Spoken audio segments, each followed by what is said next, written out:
ทุกคนตอนนี้ผมได้สครับแล้วเดี๋ยวผมจะไปซื้อกันนะทุกคน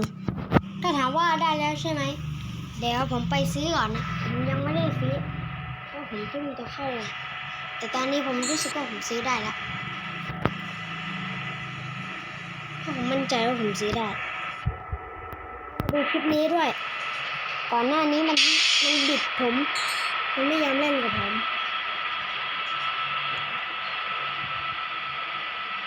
รอบนี้ผมจะ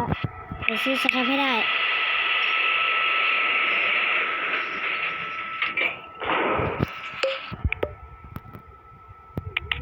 ซื้อได้แล้วสครับซื้อเลยครับ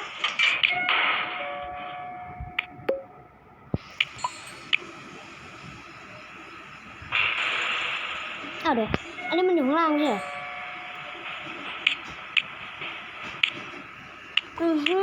ได้เลยเย้